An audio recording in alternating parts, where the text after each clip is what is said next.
나를 보라.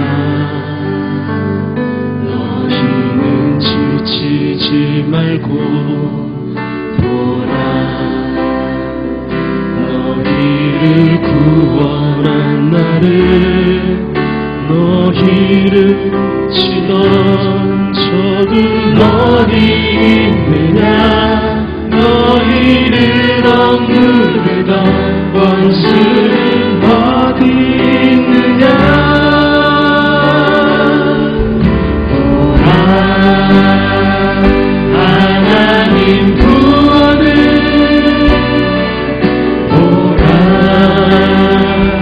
하나님 능력을 너희를 위해서 쌓으시는 주의 손을 보라.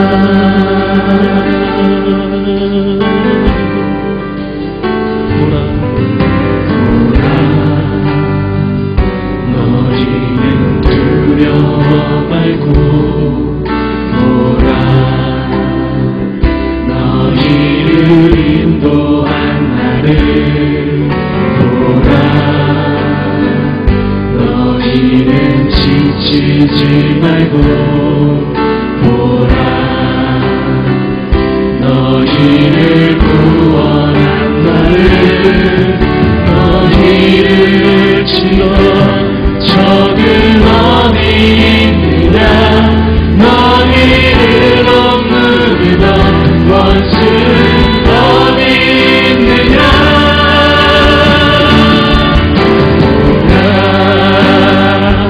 하나님 구원을 보라.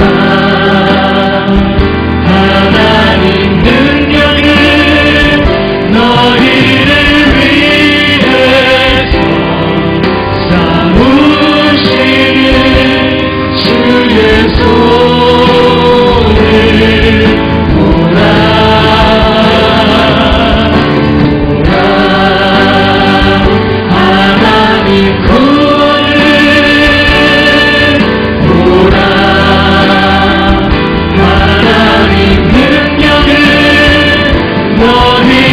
위해서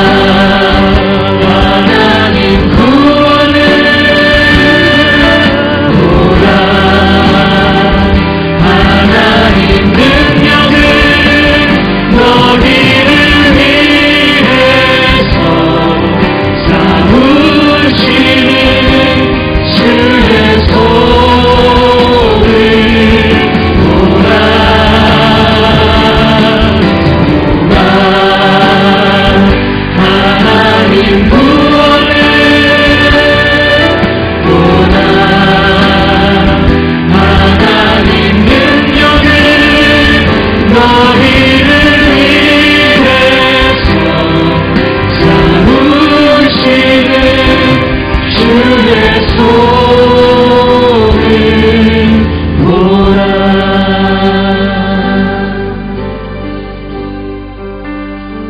두려워하지 말라. 너와 내가 함께함이니라. 놀라지 말라. 나는 네 하나님이 됨이니라. 내가 너를 굳세게 하리라. 참으로 너를 도와주리라. 참으로 나의 의로운 오른손으로 너를 붙들리라. 살아계신 하나님 아버지, 늘 우리의 힘과 능히 되시는 그 하나님의 이름을 찬양합니다. 잠잠히 늘 하나님의 말씀 앞에 머물게 하시고 그 하나님의 말씀을 쫓아가는 복된 인생들 되어지게 주님 이 시간도 우리와 함께하여 주시옵소서. 예배 가운데 기름 부어 주시옵시고 주님 홀로 영광받아 주시옵소서. 살아계신 예수님의 이름으로 기도합니다. 아멘.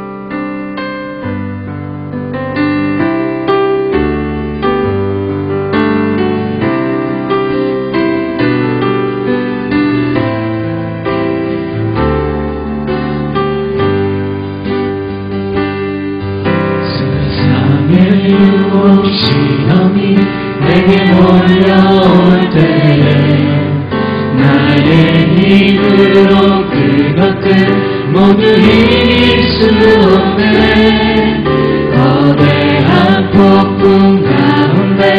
위축된 나의 영혼 어찌할 바를 몰라 헤매이고 있으네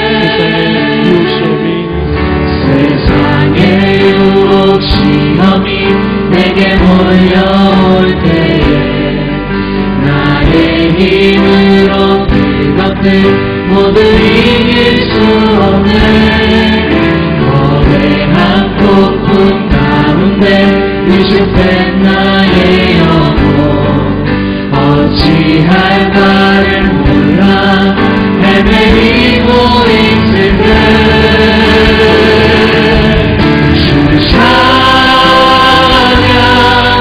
손을 들고 찬양 전쟁은 나에게 속한 것 아니니 주 찬양 손을 들고 찬양 전쟁은 하나님께 속한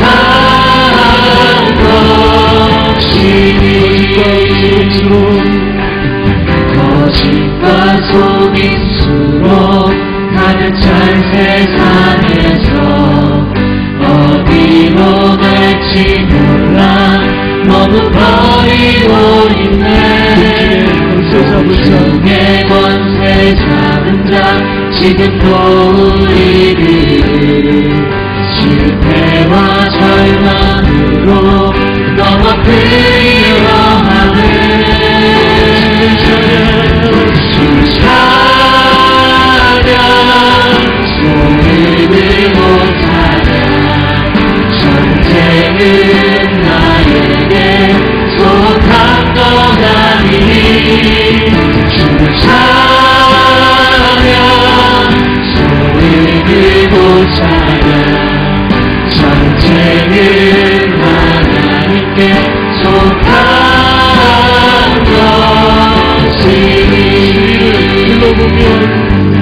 주위를 둘러보면 아무도 없는 믿음의 눈을 들면 보이는 분 대신에 지금도 내 앞에서 역사하고 계신 사망과 어둠의 권세 물리치신 예수님 주를 찬양 주 찬양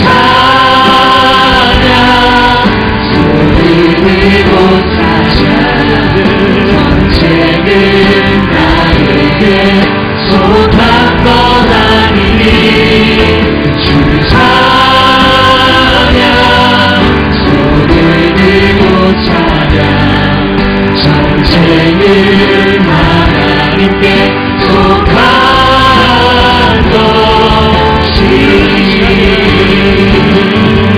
주 찬양 손을 들고 찬양 전쟁은 나에게 속한 것 아니니 주 찬양 손을 들고 찬양 전쟁은 하나님께 속한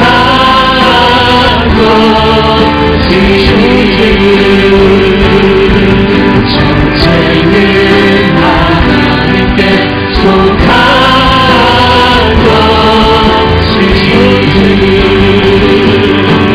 전쟁은 하나님께 속한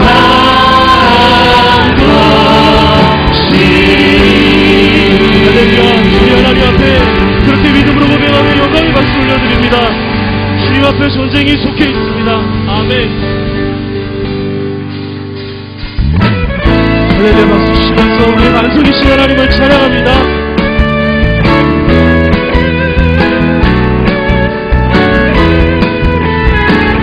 할렐루야 나의 만성이 씨 만성이 씨 하나님 내 관심 모든 것 완전하시네 나의 생명 되신 나의 생명 되신 하나님 내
좋으신 나의 주 신실하신 하나님 실수가 없으신 좋으신 나의 주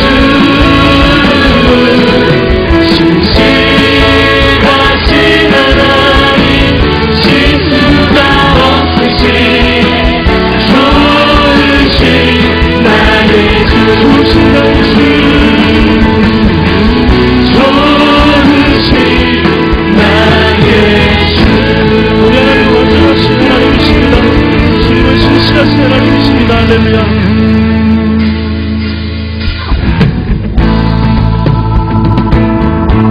지금은 엘리야 때처럼 지금은 엘리야 때처럼 주 말씀이 성을 보내고 또 주의 종 모세의 때와 같이 언약이 성취되네. 비록 전쟁과 기근과 비바 험한 날이 다가와도 우리는 광야에 외치는 소리 주의 길에 예비하라. 주님 구름 닥치고 나 밟을 때 다시 오시네. 모두 외치세 은혜의 힘 시온에서 구원이 나네. 노엘시겔의 환상처럼 나는 변한 살아나며 또 주의 종 다윗의 때와 같이 예배가 회복되네. 추수할 때가 이르러 들판을 휘어졌네. 우리는 추수할 뿐 되어 주 말씀을 선포하리. 주님 구름 닥치고 나 밟을 때 다시 오시네. 외치세 은혜의 힘 시온에서 구원이 나네. 주님 구름 닥치고 나 밟을 때 다시 오시네. 외치세 은혜의 힘 시온에서 구원이 나네. 주님 구름 닥치고 나 밟을 때 다시 오시네. 외치세 은혜의 힘 시온에서 구원이 나네. 시온에서 구원이 나네.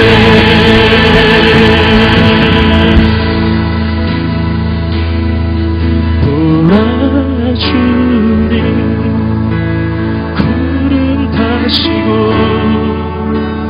나 밟을 때에 다시 오실래. 외치세 은혜의 힘 시온에서 구원이 나네.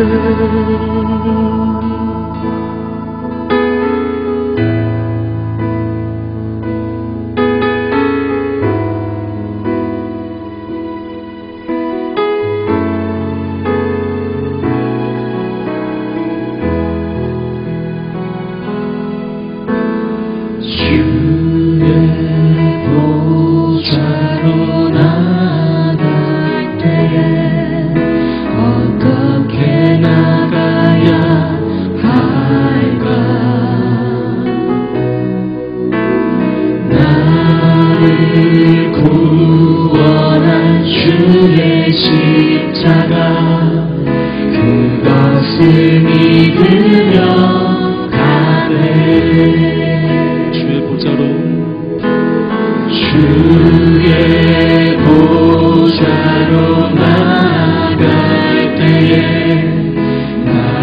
여전히 부족하다.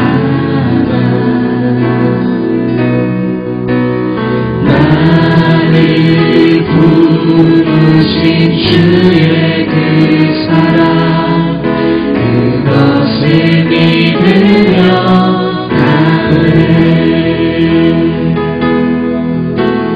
사력 없는 내 힘이 아니 오직 예수님의 보혈로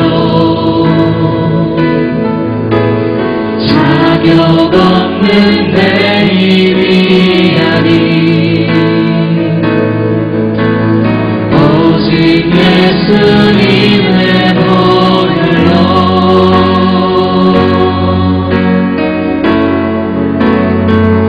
십자가의 보혈 완전하신 사랑 힘입어 나아갑니다.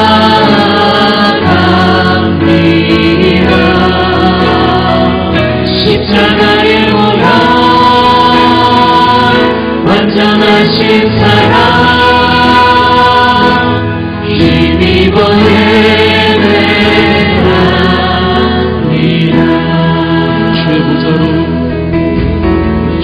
주의 보좌로 나아갈 때에 어떻게 나가야 할까?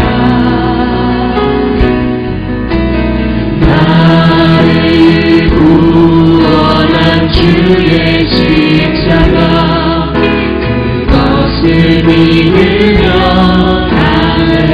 주의 보좌로 주의 보좌로 나갈 때 나 여전히 부족하다.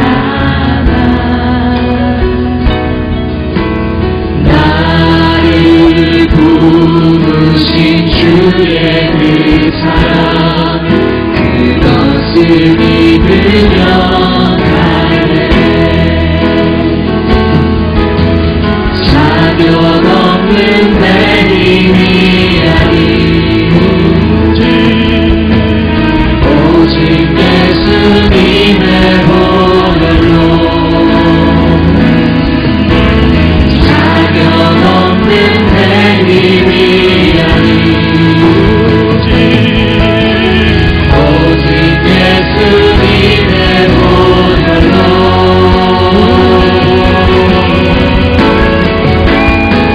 십자가의 보혈 완전하신 사랑 힘입어 나아갑니다.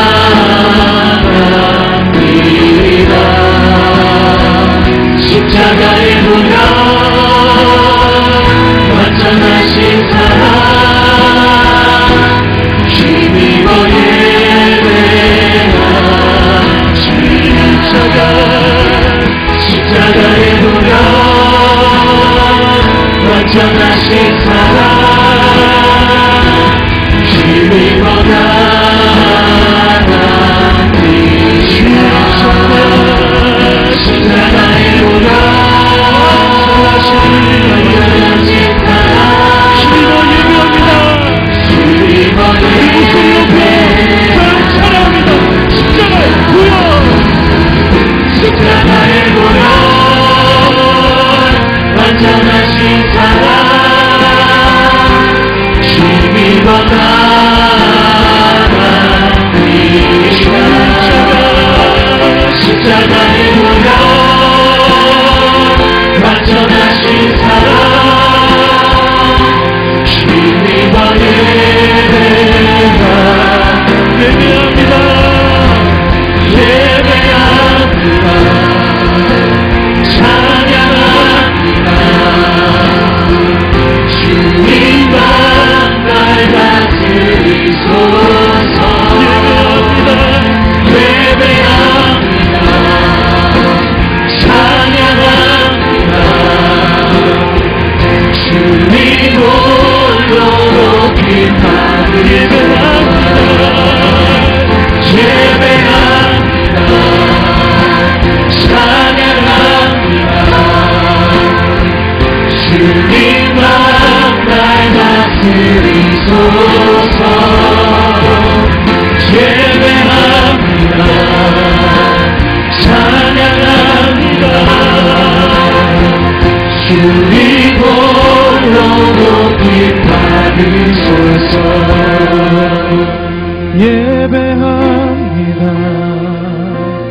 찬양합니다.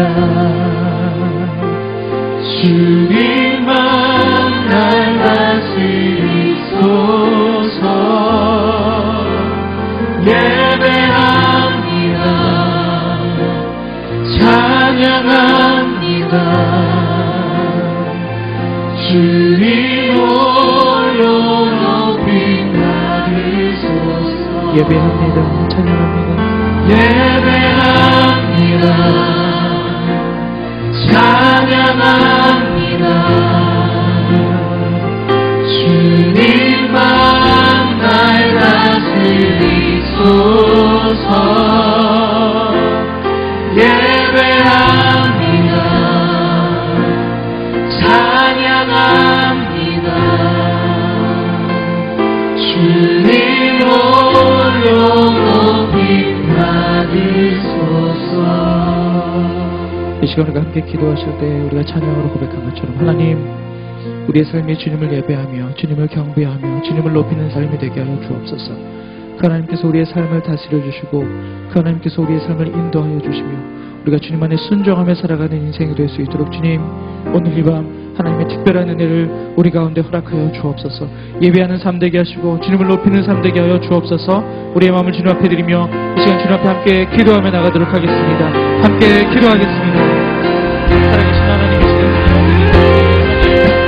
우리의 삶에 주님 예배하는 삶이 되게 하시고 주님만을 경배하는 삶이 되게 하시고 주님만 그대로 높은 삶이 될 수 있도록 하여 주옵소서. 하나님의 모든 것을 찬송하게 하시고 주님을 높이게 하시고 주님의 예배하는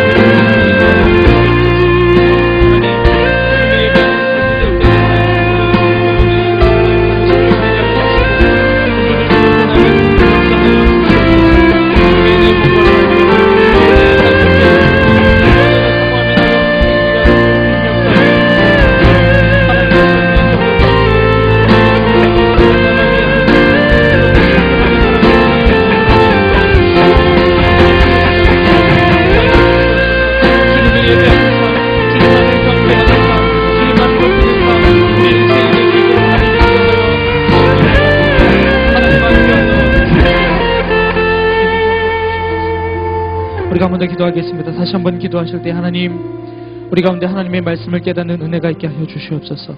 주님 앞에 겸손하게 나아갑니다. 주의 말씀 앞에 겸손하게 나아가오니 하나님, 이 시간 주의 말씀 들을 때에 우리에게 합당한 은혜를 허락하시고 사람의 말은 감춰주시며 온전히 하나님의 음성만이 우리 귓가에 들려줄 수 있도록 하나님, 우리 가운데 하나님의 은혜를 허락하여 주옵소서. 말씀을 사모하시면서 이 시간 다시 한번 주님 앞에 기도하도록 하겠습니다. 함께 기도하겠습니다. 살아계신 하나님, 이 시간 다시 한번 기도할 때 하나님,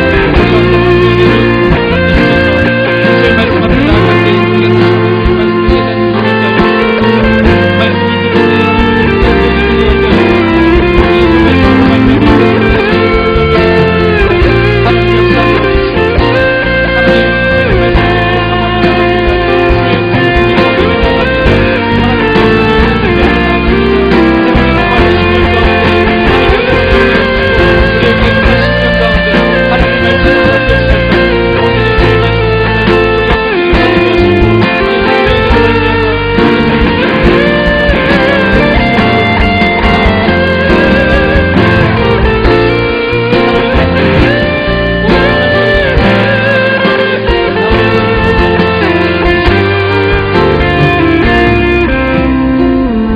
살아계신 하나님, 오늘도 주님을 예배할 수 있는 것이 우리 가운데 은혜여 축복임을 고백합니다.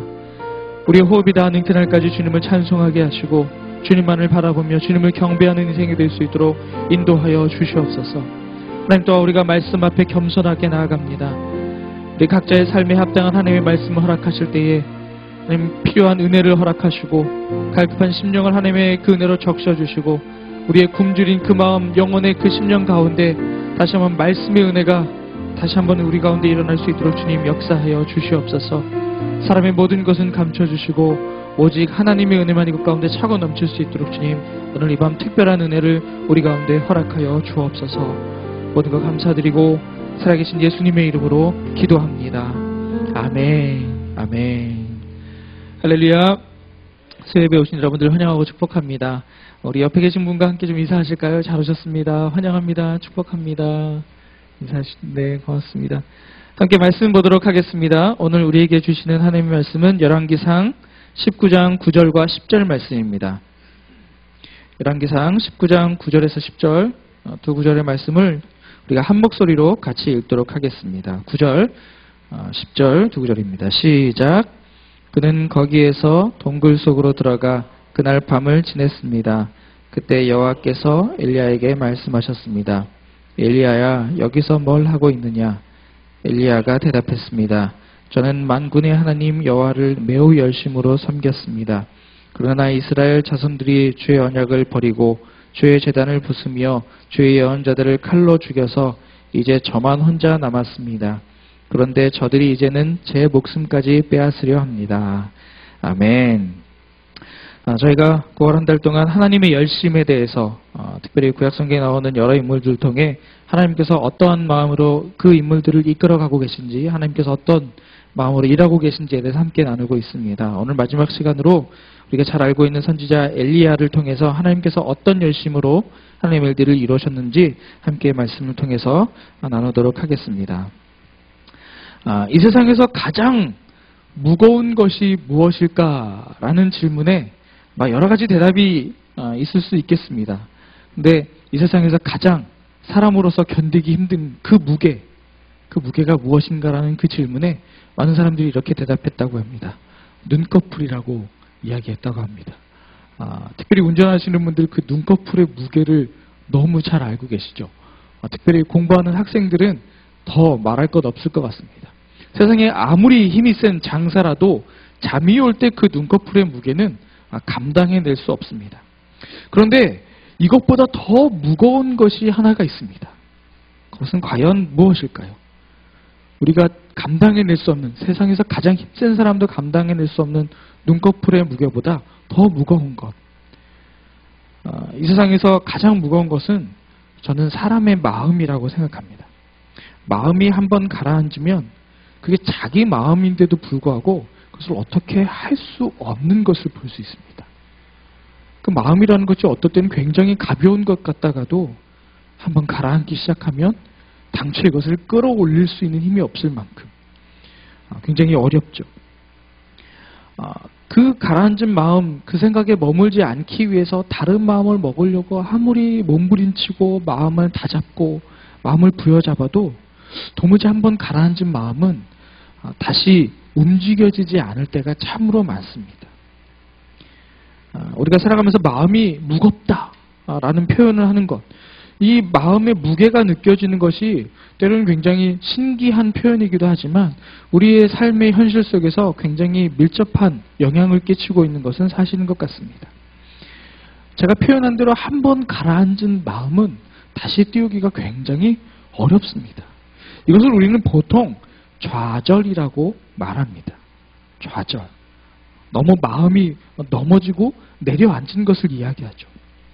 사람의 마음이 좌절하게 될 때, 좌절에 부딪힌다고도 말하죠. 그렇게 될 때 나오는 일반적인 반응이 무엇인지 아십니까? 그것은 공격입니다. 마음이 좌절하게 되면 공격의 성향을 띠게 된다고 합니다. 좀 의아하죠? 마음이 무겁다, 마음이 어렵다, 마음이 힘들다 할 때 보통은 마음이 가라앉은 상태여서 기분이 꾹 눌러앉은 상태여서 굉장히 침울하고 우울한 모습으로 생각되지만 그것의 아주 본격적인 표현은 공격의 성향을 갖게 된다는 겁니다. 이 공격은 어떤 대상에게 손해를 입힌다, 손상을 입힌다라는 그런 뜻이 있지 않겠습니까? 그러니까 공격의 대상이 누구냐면 다른 사람이 될 수도 있습니다.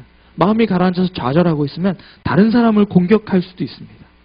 마음이 곱지 않으니까 고운 말을 하지 못하니까 그 사람에게 아주 공격적인 말을 통해서 마음에 상처를 입히는, 그러니까 이것도 엄연히 말하면 공격이라고 말할 수 있는 거죠. 근데 그것이 그 화살이 자기 자신을 향하게 되면 자기 자신을 공격합니다. 때로는 어떤 물건이 될 수도 있고요. 또 어떤 경우에 따라서는 하나님을 향해서도 이 좌절의 마음을 가지고 공격하기도 한다라는 겁니다. 좌절 때문에 누구를 공격하든지, 다른 사람이든지 내 자신이든지 아니면 심지어는 하나님일지라도 공격의 대상이 누가 되었든지 간에 이 영적으로나 정신적으로나 때로는 정서적으로나 여러 가지 면에서 이 좌절이라는 것은 굉장히 큰 손상을 입히는 것은 사실인 것 같습니다. 이 좌절, 그 좌절을 통해서 공격을 받을 때, 특별히 그 공격의 대상이 나 자신이 될 때, 이 좌절에서 오는 스트레스를 이겨내지 못할 경우에 자포자기하게 됩니다. 그리고 나서 우리에게 찾아오는 그 다음 단계, 거의 최종의 단계라고 볼 수 있을 것 같은데요. 그것은 우울증에 빠지기가 쉽습니다. 좌절로 인해 포기하게 되고 그 포기를 통해서 자기 스스로가 모든 것을 놔버리는 우울증에 빠지기 쉽다는 거죠.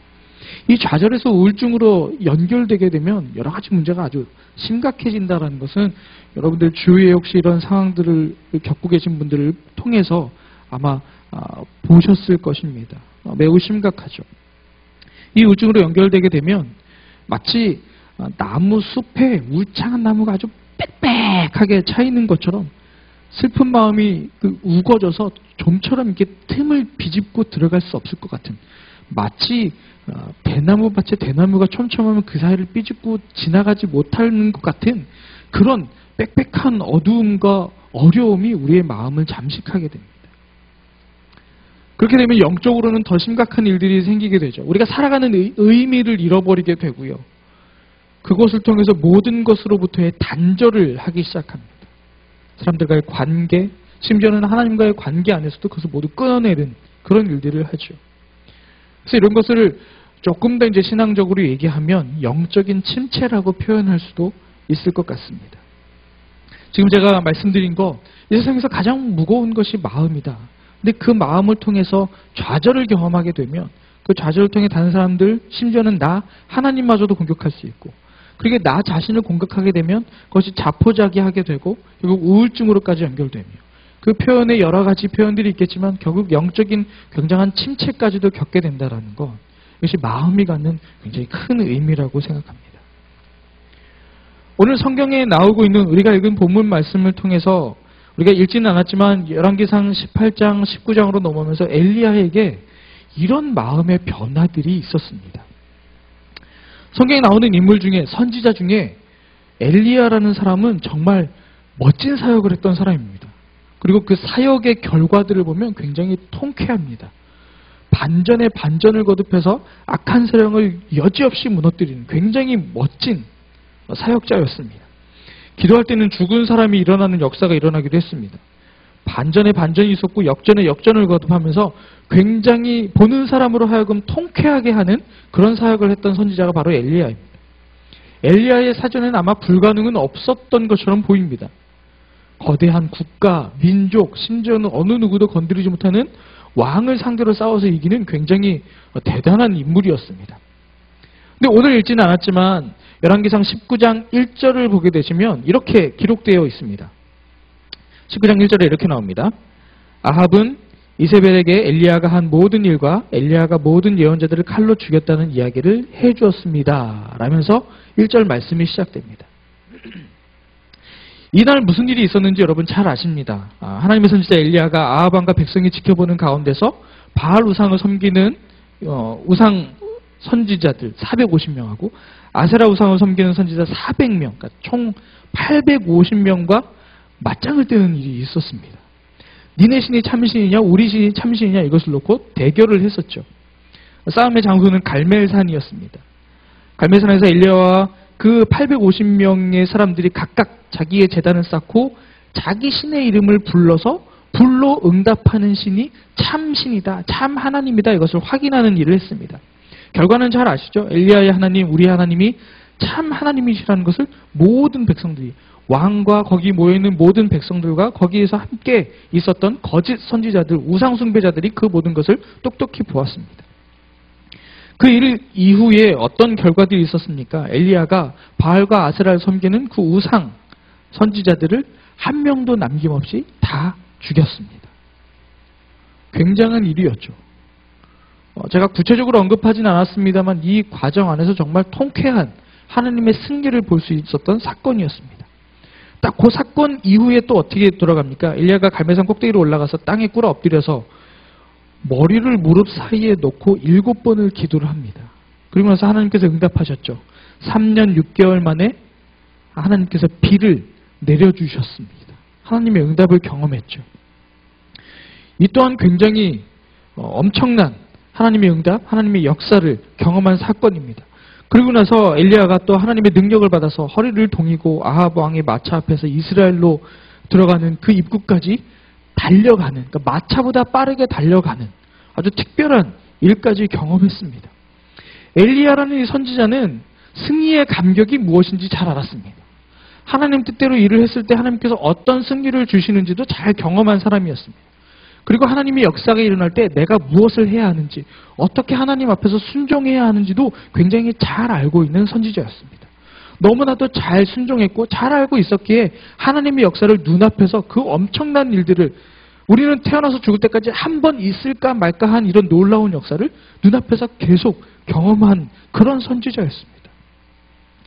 그런데 이런 놀라운 일 이후에, 바로 이후에 나오는 엘리야의 모습은 굉장히 비참한 모습을 보입니다. 바로 로뎀나무 아래서의 사건입니다. 로뎀나무 아래서 죽음을 구걸하는 사람으로 갑자기 그 모습이 확 바뀌는 것을 볼 수 있습니다. 분명히 갈멜산에서는 850명의 우상 숭배자들을 때려잡는 정말 멋진 선지자였는데 지금 그 모습은 온데간데 없고 로뎀나무 안에서 하나님 날 차라리 죽여주십시오 라는 마음으로 비참한 죽음을 간구하고 있는 그런 모습이었습니다. 로뎀나무 안에서 지칠 대로 지쳐가지고 차라리 아유 내가 살아서 무엇하겠습니까? 날 좀 데려가 주십시오 라고 하나님 앞에서 기도하고 있었습니다. 가장 나약한 모습으로. 바로 한 장만 넘기면 그렇게 왕성하게 하나님의 일을 하던 사람이 성경 한 장을 넘기는 그 순간 완전히 바닥을 치고 있는, 아무 소망이 없어 보이는 굉장히 비참하고 보잘것없는 그런 엘리야의 모습을 우리 가운데 보여주고 있었습니다. 과연 그러면 그 성경 한 장을 넘기는 동안 무슨 일이 일어났는가? 아까 우리가 함께 보았지만 19장 1절을 시작되면서 갈멜산에서 그 우상숭배자들을 다 죽이고 난 이후에 아합 왕이 이것을 자기의 부인, 왕후죠, 이세벨에게 이것을 다 고자질합니다. 아합의 말을 들은 이세벨이 그 19장 2절에서 이렇게 얘기합니다. 19장 2절입니다. 이세벨은 엘리야에게 사람을 보내 말했습니다. 만약 내일 이맘때까지 내가 네 목숨을 죽은 예언자들 가운데 하나의 목숨처럼 되게 하지 못한다면 내가 우리 신들에게서 천벌을 받아 마땅하다라고 그렇게 말합니다. 한마디로 뭐냐? 내가 내일 이 시간까지 널 못 죽이면 나는 벌 받아도 싸다라는 이야기를 하는 거예요. 그러니까 반드시 널 잡아 죽이겠다라는 그런 이야기입니다. 아합 왕의 부인인 이 왕후 이세벨은 시돈 왕 엣발의 딸이었습니다. 이 아합이 이세벨과 결혼을 하면서 바알 신이 들어오게 되고 또 아세라 신이 들어오게 되고, 그래서 성경에 나와 있는 그 열왕기 상하에서 말할 때 그 전에 모든 사람보다 하나님 보시기에 더욱 악을 행했다라는 어떤 기준이 되는, 나쁜 거의 기준이 되는 그런 왕입니다. 이세벨이 이 바알 선지자, 아세라 선지자를 가까이 하면서 성경에 나와 있는 표현대로 막 성전 안에 이 사람들을 들이고 한 상에서 같이 먹고 마시면서 이 사람들을 굉장히 우대하던 그런 여인이었습니다. 근데 이런 여인이 자기가 아끼는 그 바알과 아세라를 섬기는 그 제사장들, 우상을 숭배하는 제사장들이 다 죽었다는 소식을 들으니까 엘리야가, 그 이세벨이 이제 뚜껑이 열린 거죠. 요즘 말로 하면 뚜껑이 열린 겁니다. 그래서 엘리야를 내가 죽여야지 속이 풀리겠다라는 이제 그런 협박을 하게 된 것입니다. 이세벨로부터 생명의 위협을 받은 이 엘리야가 그러면 이 이야기를 들었을 때 분명히 그 전까지는 하나님이 역사들을 경험하면서 그렇게 큰 소리 치던 이 엘리야가 이세벨로부터 이런 생명의 위협을 받게 되는 그 시점, 성경 구절에서는 19장 1절, 2절 이렇게 돌아가는 그 두 구절 사이에 엘리야는 완전히 다른 사람으로 바뀌어버립니다. 이세벨에게 어떤 반응을 보이는지 아십니까? 첫 번째, 엘리야는요 두려워서 도망을 갑니다. 3절을 보시면 이렇게 나옵니다. 3절 말씀을 같이 읽어주시죠. 3절 시작. 엘리야는 이 상황을 보고 목숨을 지키려고 일어나 도망쳤습니다. 그는 유다의 브엘사바에 이르자 자기 종을 거기에 남겨두고, 이렇게 말하고 있습니다. 엘리야는 이 상황을 보고 목숨을 부지하기 위해서 일어나서 도망을 쳤답니다. 그리고 유다의 브엘사바까지 간 거죠. 북쪽 이스라엘 왕국에서 남쪽 남유다 왕국의 거의 끝에 있는 부엘세바까지 도망을 친 겁니다. 가장 위쪽에서 거의 밑에까지 이 생명의 위협을 느끼고 이 엘리야는 도망을 친 겁니다. 좀 이해가 되지 않는 모습 아니겠습니까? 바로 조금 전까지 제단의 불로 임하신 하나님을 경험했습니다. 기도 응답으로 3년 6개월 만에 그 가뭄에서, 극심한 가뭄에서 비를 경험한 사람입니다. 그것도 무엇으로요? 자기가 기도해서 그 결과를 얻었습니다. 하나님의 능력으로 달리는 마차를 앞질러 가는 그런 기이한 일들을 행했던 엘리야입니다. 850명의 우상 숭배자들을 처단했던 능력의 선지자 엘리야가 지금 이세벨을 두려워해서 이렇게 멀리 도망치고 있는 것입니다. 납득이 가지 않습니다. 조금 전의 모습과 지금의 모습이 완전히 달라졌습니다. 무엇이냐? 위기 앞에서는 하나님의 모습도 잘 보이지 않는다라는 것입니다. 엘리야처럼 두려움 앞에서 도망칠 수 있다라는 겁니다. 내가 바로 어제까지는 하나님의 능력을 경험했고 하나님의 순종을 통해서 하나님의 기이한 일들을 경험했을지라도 바로 오늘 나에게 위험이 다가올 때 위기의 순간에 하나님이 보이지 않을 수도 있다는 겁니다. 어제 경험한 하나님의 은혜가 오늘 나의 은혜가 아닐 수도 있다는 거죠. 그럼 어떻게 해야겠습니까? 오늘 하나님의 은혜, 하나님을 향한 그 마음이 오늘도 동일해야 한다는 것입니다. 엘리야는 그것이 없었습니다. 어제는 분명 그 엄청난 일들을 경험했음에도 불구하고 오늘은 하나님은 보이지 않고 그 두려움 앞에서 도망치는 그런 사람의 모습을 보인 겁니다. 엘리야는 이세벨로부터 받은 그 생명의 위협으로 두려워서 도망쳤습니다. 자, 그리고 또 엘리야는 어떤 반응을 보였냐면 두 번째는 사람을 피하는 모습을 보입니다. 3절과 4절에 이렇게 나옵니다. 3절 뒷부분부터 이렇게 나옵니다. 자기 종을 거기에 남겨두고 혼자서 하룻길을 가서 광야에 다다랐습니다. 그는 로뎀나무 아래 앉아서 죽기를 기도했습니다. 자, 엘리야가 브엘세바에 자기의 그 종을 남겨두고 혼자서 광야로 들어갑니다. 거의 하루 정도를 걸어간 다음에 한 로뎀나무 밑에 앉았습니다. 이곳은요, 사람도 없고요, 집도 없고 음식도 없고 물도 없고 아무것도 없는 광야입니다. 위기에 처해서 하나님을 보지 못하고 위험 때문에 자신의 눈이 가리워지면 되게 피할 곳을 찾게 됩니다. 그리고 나를 도와줄 사람을 찾기 마련입니다. 사람들이 있는 곳에 함께 있을 때 사람들은 안정감을 느끼죠. 내가 혼자가 아니구나. 같이 있구나. 그런데요, 사람들을 통해서 내가 안정감을 느끼고 있다면 그 사람은 아직 절망과 좌절 앞에 이르지 못한 것입니다. 진짜 절망하고 진짜 좌절하면 모든 도움, 격려, 어떤 위로 이런 것조차도 소용이 없습니다. 필요가 없죠. 낙심을 경험하면 어떠합니까? 사람도 피합니다. 혼자 있기를 원합니다. 그냥 혼자 있고 싶어 하죠. 어떠한 위로의 말도, 어떠한 도움도, 어떠한 격려도 다 소용이 없습니다. 그냥 혼자 있고 싶어 하죠. 바로 엘리야가 지금 그런 상황에 있습니다. 자기의 목숨이 위태로운 이 위험 앞에 하나님을 찾지 못한 채, 하나님을 보지 못한 채 좌절과 절망 속에 갇혀서 마음이 무거워져서 어떤 위로와 격려와 도움도 필요 없이 그저 혼자 있고 싶어하는 모습으로 로뎀나무 아래에 지금 앉아 있는 것입니다. 생명의 위협 앞에 엘리야가 했던 반응, 세 번째는 죽기를 간구했다는 것입니다. 멀리서 도망치고 사람들을 피하고 죽기를 구했다는 거죠. 4절, 좀 전에 봤던 4절 뒷부분에 엘리야가 죽기를 구하며 말합니다. 이렇게 말합니다. 4절 후반부에 여호와여, 이제 이것으로 충분하니 제 목숨을 가져가 주십시오. 저는 저의 조상들보다 나은 것이 없습니다. 엘리야는 차라리 죽었으면 좋겠다라고 말하고 있습니다.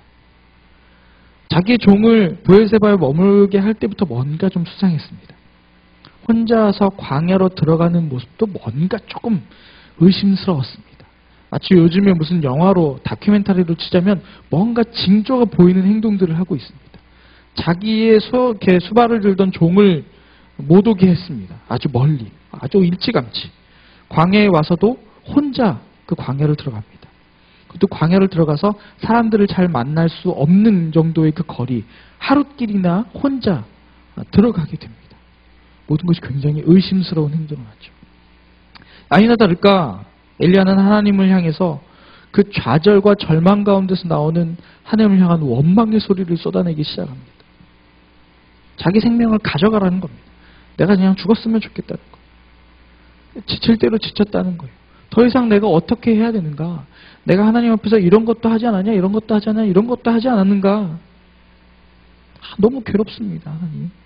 더 이상 어떤 것도 신경 쓰고 싶지 않고 어떤 것도 하고 싶지 않고 그냥 여기서 다 끝내고 싶습니다. 그러니 이제 그만 나를 데려가 주십시오. 만사가 다 귀찮습니다. 엘리야가 그렇게 하나님 앞에서 토설하고 있는 모습입니다. 엘리야는 이 생명의 위협을 통해서 극심한 좌절을 경험하고 있습니다. 좌절하고 있는 사람, 절망하고 있는 사람이 무슨 말을 못하겠습니까? 이 좌절한 사람이 혼잣말이 자기 스스로에게 그 말을 계속 되뇌이면서 결국 더 깊은 좌절, 더 깊은 수렁으로 사람을 끌고 내려가게 합니다. 그리고 모든 것을 포기하게끔 만들어낸다는 거죠. 5절을 보시면 엘리야가 로뎀나무 아래서 누워서 잠이 들었다고 표현을 하고 있습니다. 몸과 마음이 지쳤습니다. 먹을 것도 먹지 못했습니다.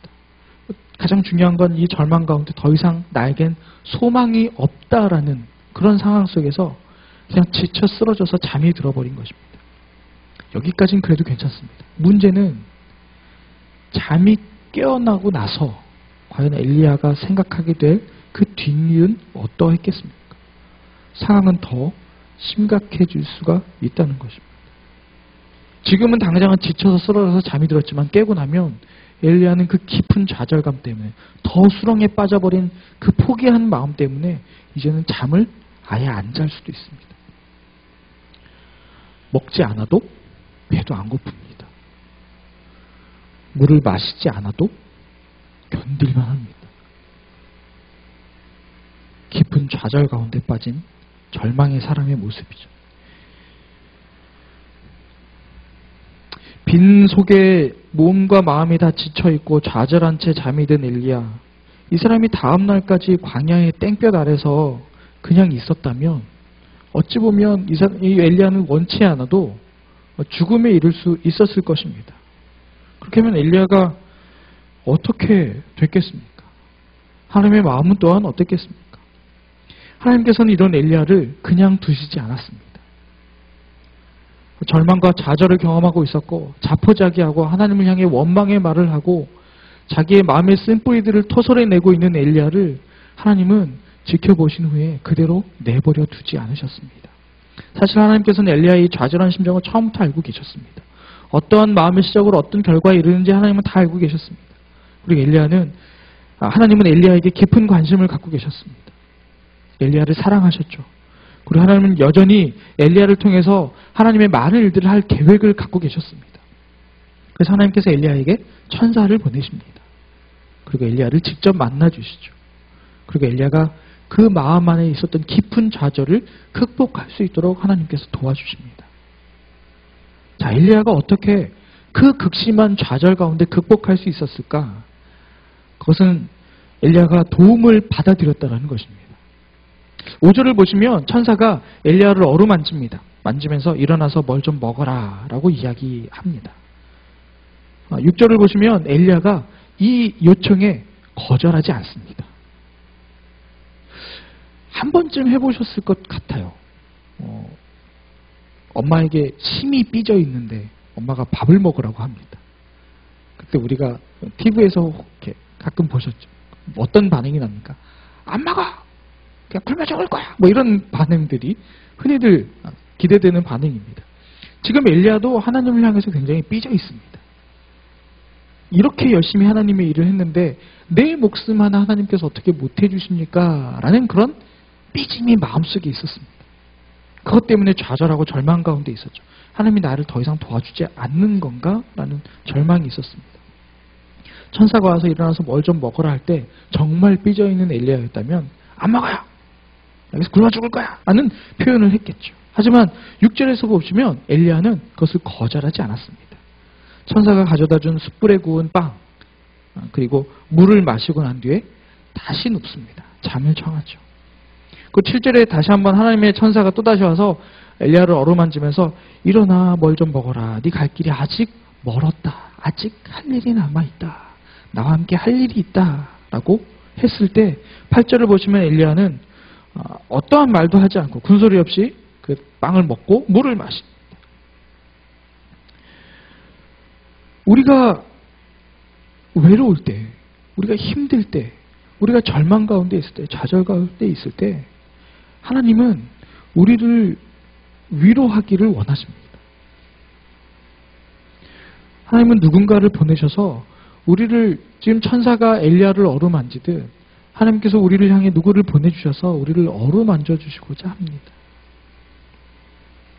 우리가 배고프고 목마를 때 하나님은 누군가를 통해서 우리를 먹이기를 원하십니다. 우리가 엘리야처럼 절망에 빠져 있고 낙심하고 있고 좌절해서 차라리 내가 죽었으면 좋겠다라고 생각할 때 하나님은 누군가를 우리에게 보내셔서 도와주고자 하신다라는 것입니다. 하나님은 우리를 절대 그냥 내버려 두지 않으신다라는 겁니다. 그런데도 우리는 하나님을 향한 원망 때문에, 그것을 통한 우리의 안의 분노 때문에 우리의 눈을 가리워서 하나님의 그 손길, 하나님의 그 도움의 손길을 못 볼 때가 많습니다. 아니요, 어떤 때는 못 본 채 할 때도 있습니다. 어리석은 행동이죠. 하나님의 그 도움의 손길을 거절할 때가 있다는 겁니다.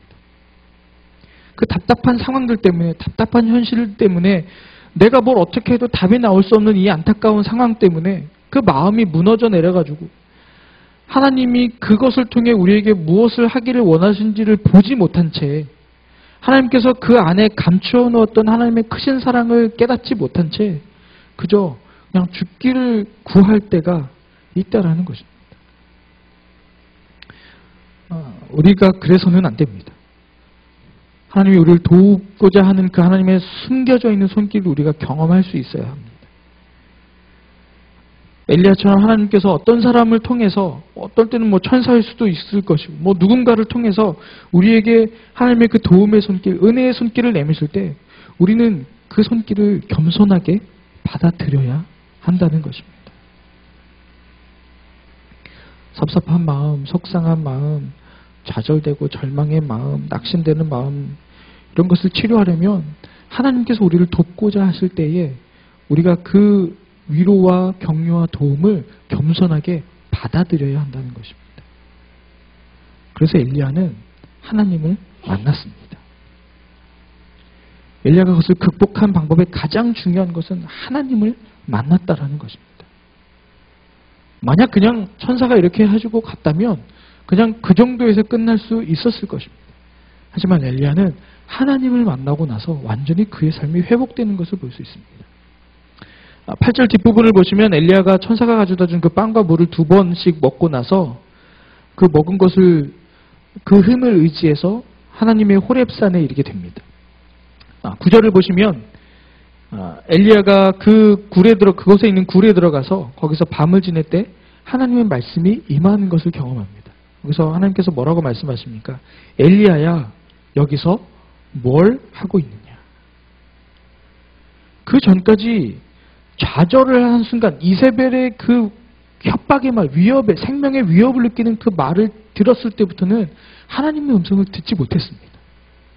절망과 좌절, 원망 때문에 그렇게 하나님의 말씀을 듣고 순종했던 사람이 그 사람의 말을 한마디 듣는 순간 귀가 닫혀버린 겁니다. 하나님의 말씀을 더 이상 듣지 못하는 사람이 된 겁니다. 근데 이제서야 이제는 마음이 열리고 몸이 좀 편해지니까 이제 하나님의 말씀이 들립니다. 엘리야야, 여기서 뭘 하고 있느냐? 하나님께서 지금 엘리야를 뭐라 하시는 게 아닙니다. 여전히 너에 대한 관심이 있다. 여전히 너와 함께 있는 나의 그 손길을 내가 지금까지 느끼지 못했느냐라는 안타까운 마음으로 지금 하나님께서 말씀하시는 겁니다. 여기서 뭘 하고 있느냐? 그래서 10절에서 엘리야가 이렇게 대답합니다. 아까 읽은 말씀인데요. 저는 만군의 하나님 여호와를 매우 열심으로 섬겼습니다. 그러나 이스라엘 자손들이 죄 언약을 버리고 죄의 자들을 부수며 죄의 예언자들을 칼로 죽여서 이제 저만 혼자 남았습니다. 그런데 저들이 이제는 제 목숨까지 빼앗으려 합니다. 이제 엘리야의 솔직한 마음이 드러납니다. 엘리야는 하나님께 하고 싶었던 말을 한 겁니다. 여호와 하나님을 향한 그 열심으로 순종했던 그 모습이 아주 특별했기 때문에 이 이세벨의 위협 앞에서 엘리야는 상대적으로 큰 좌절을 경험했던 것입니다. 하나님을 향한 열심이 엄청났기 때문에 그 반대로 하나님을 향한 그 원망과 좌절이 그만큼 더 컸다라는 것입니다. 이런 불쌍한 엘리야를 향해 하나님께서 직접 나타나시는 것이 바로 11절, 12절에 나옵니다. 11절, 12절에 이렇게 나옵니다. 여호와께서 말씀하셨습니다. 산으로 가서 여호와 앞에 서 있어라. 이제 곧 내가 지나가겠다. 그러고는 크고 강한 바람이 불어와 여호와 앞에서 산을 가르고 바위를 부수었습니다. 그러나 여호와께서는 그 바람 속에 계시지 않았습니다. 바람이 지나간 뒤에 지진이 일어났습니다. 그러나 여호와께서는 그 지진 속에도 계시지 않았습니다. 12절에 지진이 물러간 뒤에는 불이 있었습니다. 그러나 여호와께서는 그 불 속에도 계시지 않았습니다. 그런데 불이 지나간 뒤에 작은 소리가 들렸습니다. 하나님은 엘리야에게 직접 나타나셨습니다. 지금까지 바로 이 직전까지 9절, 10절까지 하나님을 직접 만난 엘리야가 어떤 마음인지가 드러났습니다. 하나님을 향한 원망이 있었습니다. 내가 그렇게 열심으로 했는데 지금 저는 죽게 생겼어요 라는 원망이 있었습니다. 그 원망과 좌절을 극복할 수 있는 유일한 방법은 하나님을 만나는 것밖에는 없었습니다. 그래서 하나님께서 11절, 12절을 통해 엘리야를 직접 만나주십니다. 크고 강한 바람이 있었고 지진이 있었고 불이 있은 다음에 세미한 음성으로 나타나셨습니다. 바람도 있었고 지진도 있었고 불이 있었습니다. 우리가 이미 알고 있듯이 성경에서 바람, 불, 지진 이런 것을 통해서 하나님이 임재하셨다라는 상징으로 많이 쓰이는 것을 볼 수 있습니다. 이런 현상들이 하나님이 능력 있으시다라는 상징으로 사용되기도 하죠. 그런데 본문을 보면 하나님은 엘리야에게 나타나실 때 바람 가운데도 나타나시지 않았습니다. 지진 가운데도 나타나시지 않았습니다. 불 가운데도 나타나시지 않았습니다. 다른 모든 성경에서는 바람 가운데, 지진 가운데, 불 가운데 하나님께서 나타나셨습니다. 근데 이상하게 여기서는 바람 가운데도, 불 가운데도, 지진 가운데도 하나님은 나타나시지 않았습니다. 하나님께서는 이 모든 것이 지나간 후에 아주 세미한 음성 가운데 나타나십니다. 세미한 음성으로. 이것은 엘리야에게 아주 중요한 사실을 가르쳐주기 위해서 하나님께서 이렇게 하셨습니다. 지금 엘리야는 18장, 18장에서 엄청난 하나님의 임재를 경험했습니다. 불이 내려오고 비가 내리고 엄청난 일들을 경험했습니다. 지금 엘리야에게는 하나님께서 아주 중요한 방법으로 말씀하시는 것. 무엇이냐? 사람을 일으키는 것, 사람의 마음을 변화시키는 것, 사람을 회복시키는 것, 사람을 다시 일으켜 세우는 것은 확연하게 눈에 확 띄는 어떤 이적과 기사를 통해 일어나는 것이 아니라 아주 잔잔한 하나님의 말씀을 통해서 그 일이 일어난다는 것입니다. 하나님께서는 그것을 엘리야에게 말씀해주고 싶으셨어요. 사람의 마음을 근본적으로 변화시킬 수 있는 것은 우리 눈앞에서 뭔가 막 엄청난 일들이 벌어질 때 사람의 마음이 변하는 것이 아니라는 것. 작은 목소리일지라도, 그것이 힘없어 보일지라도 하나님의 말씀을 통해서 우리의 삶의 변화, 마음의 변화가 시작된다는 것입니다. 그렇지 않습니까? 기적, 특별한 일들, 성경에서 일어나는 여러 가지 역사들, 사람을 깜짝깜짝 놀라게 하는 것은 아주 잠깐, 우와! 하면서 그 두려운 마음에 잠깐의 경외감은 생길 수 있습니다. 하지만 그 사건이 그 사람을 변화시키지는 못한다는 겁니다. 대표적인 예수님의 모습 통해서 보지 않습니까? 예수님이 이 땅 가운데 사역하셨던 그 3년의 시간 동안 얼마나 엄청난 일들을 행하셨습니까? 죽은 사람을 살리는 일까지 있었습니다. 오병이어로 5,000명, 7,000명을 먹였습니다. 수많은 병자들을 고쳤습니다. 귀신 들린 사람들을 고쳐주셨습니다.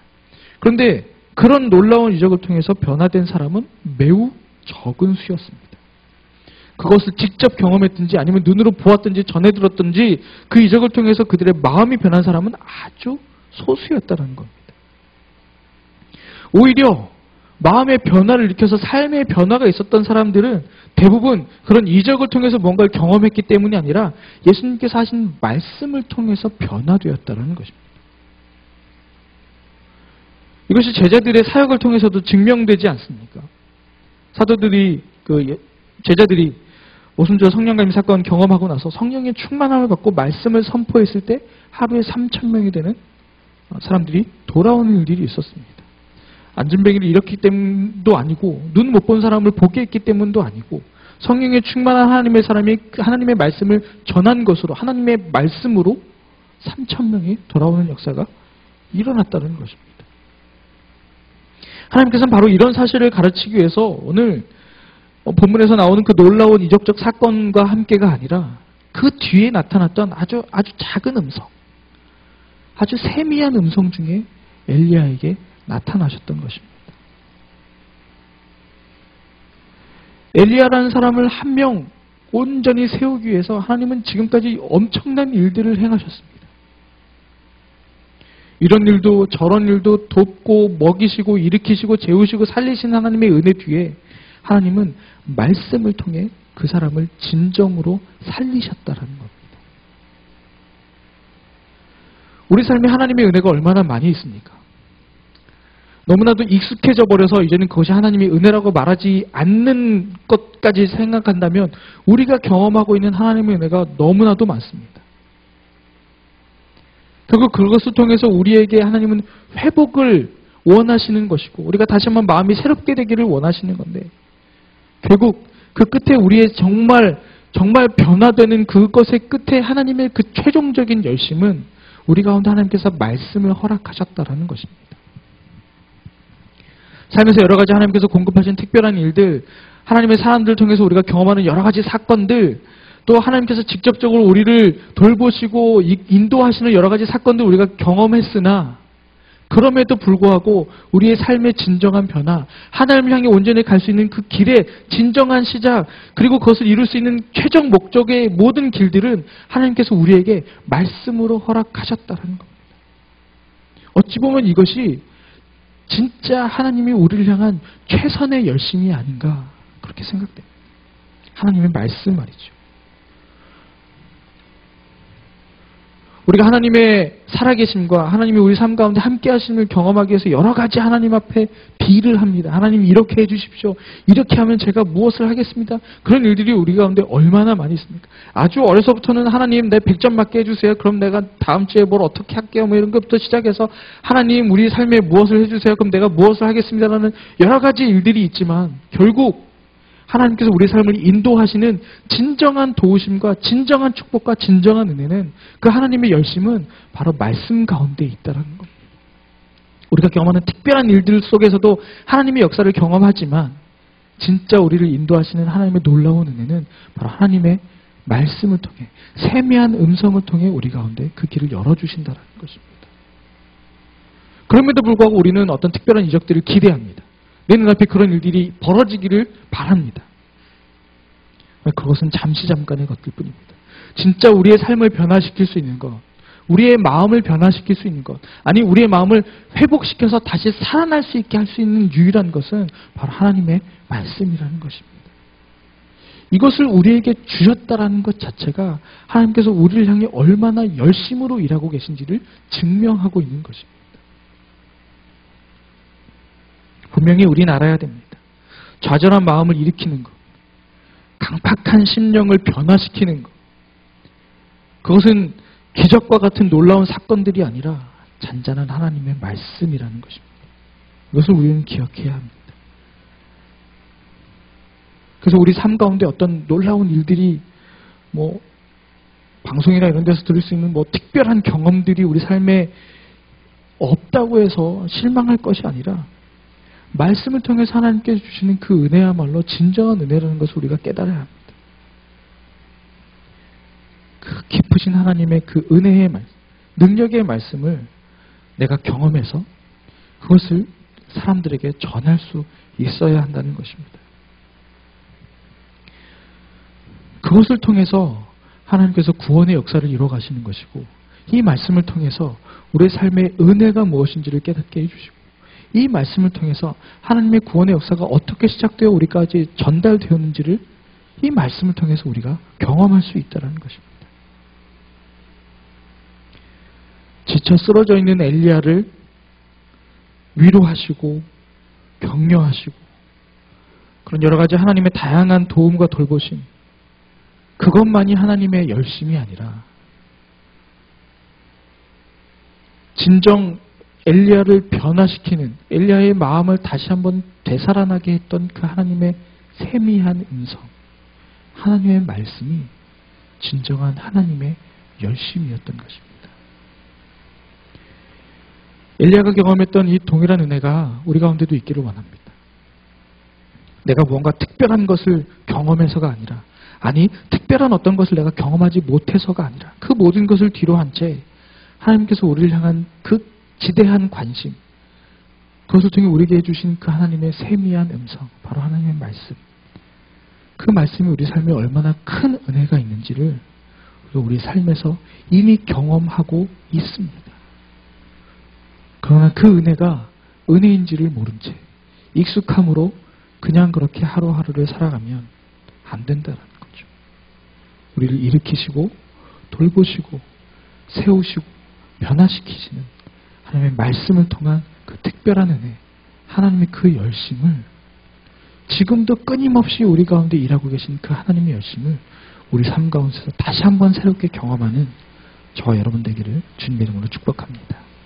함께 기도하겠습니다. 오늘 말씀을 기억하시면서 우리가 한 가지만 같이 기도했으면 좋겠습니다.